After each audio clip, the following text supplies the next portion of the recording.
भूमि सर्वे को लेकर कई समस्याएं लोगों के सामने है। जानकारियों का भी अभाव है, जिसके कारण समस्याएं लोगों के सामने आ रही है। कागज कैसे भरे, क्या भरा जाएगा पेपर में, जो फॉर्म 2 है उसमें क्या भरा जाएगा, कौन कौन सा पेपर लगेगा, फार्म 2 जो है यानी प्रपत्र 2 जो है उसमें प्रपत्र 3 में क्या होगा, वंशावली का नया अपडेट क्या आया है, कहाँ से वंशावली बनाना है, उसके अलावा दाखिल खारिज नहीं हुआ है तो उसके लिए क्या करना होगा, कौन सा पेपर लगेगा, जो दाखिल खारिज नहीं भी हुआ है तो आप सर्वे करा पाइएगा, आपके ज़मीन का जो है हक अधिकार बन पाएगा। उसके अलावा आपका बंटवारा अगर हुआ है, बंटवारा का पेपर है या मौखिक बंटवारा हुआ है तब क्या होगा, क्या कैसे सर्वे होगा उसका, इसी पर बात करेंगे, इसी पर चर्चा करेंगे। नमस्कार, मैं विष्णु राव और आप देख रहे हैं आक्रोश आपका न्यूज़। चैनल पर नया है तो चैनल को सब्सक्राइब जरूर करें और वीडियो को ज़्यादा से ज़्यादा लाइक और शेयर करें। भूमि सर्वे को लेकर कई समस्याएं लोगों के सामने आ रही है। लोगों के पास जानकारी का भी अभाव है, जिसके कारण जो है समस्या बढ़ती जा रही है। अब इसी पर बात करेंगे, आखिर सबसे बड़ी समस्या क्या है, तो लोगों की जानकारी का अभाव है। तो कौन सा पेपर प्रपत्र 2 में लगेगा या क्या कैसे भरा जाएगा, प्रपत्र 2 क्या उसमें भरा जाएगा। तो प्रपत्र 2 की अगर बात करें तो उसमें खाता, खेसरा, रकबा, चौहद्दी सब भरना है, चौहद्दी भी भरना है। अलग अलग जमीनों का अलग चौहद्दी होता है, खाता खेसरा होता है, सभी जो है प्रपत्र 2 में भरना है।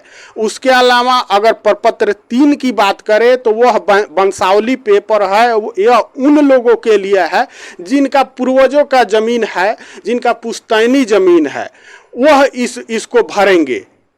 यह भरना उन लोगों के लिए जरूरी है जो जमीन खरीदे हैं, जिनके नाम से दस्तावेज है, अभी उनके लिए प्रपत्र 3 नहीं भरना है।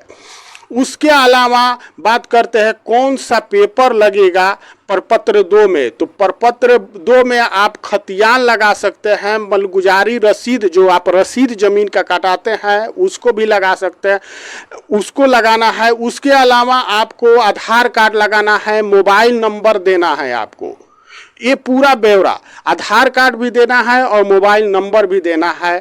उसके अलावा प्रपत्र 3 में वही जो जिनका पुश्तैनी ज़मीन है वो अपना जो है वंशावली बनाकर लगाएंगे उसके साथ में, तब उनका जाकर मान्य होगा कि उनका जो पुश्तैनी ज़मीन है उसका सर्वे होगा।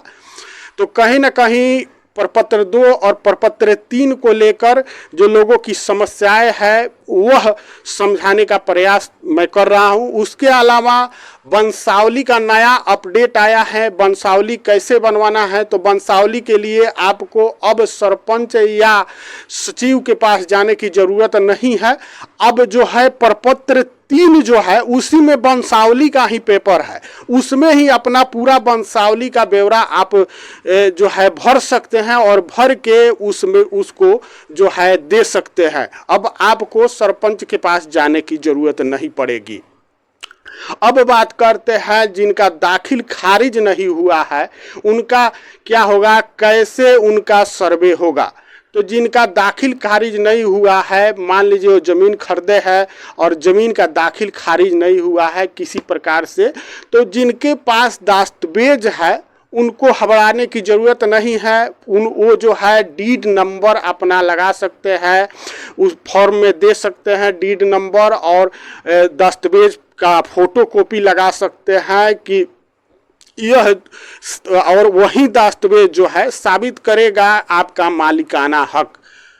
तो कहीं ना कहीं दाखिल खारिज के लिए विशेष रूप में घबराने की और अंचल में भाग दौड़ करने की ज़रूरत नहीं है।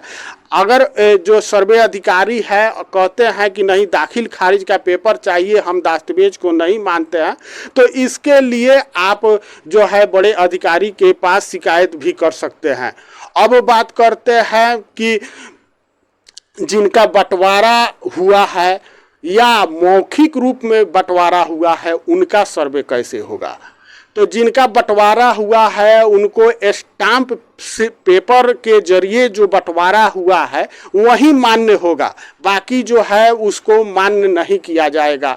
उसके अलावा जिनका मौखिक बंटवारा हुआ है, जिनका पेपर ही नहीं बना है, मौखिक यानी जबानी बंटवारा हो गया है, उनका पेपर नहीं है, तो उनका क्या होगा, तो उनका मान्य नहीं होगा, उनका बंटवारा मान्य नहीं किया जाएगा। जिनका मौखिक बंटवारा हुआ है उनका मान्य नहीं होगा। उसके लिए आपको बजाते स्टाम्प पेपर पे बंटवारा करना होगा और वह बंटवारा का पेपर ही सर्वे में लगाना होगा, तब जाकर मान्य होगा। नहीं तो मौखिक बंटवारा जो है उसको जो है मान्य नहीं किया जाएगा। तो यह जानकारी कैसी लगी कमेंट करके जरूर बताइएगा, और चैनल पर नया है तो चैनल को सब्सक्राइब जरूर कीजिएगा। जय हिंद, जय बिहार।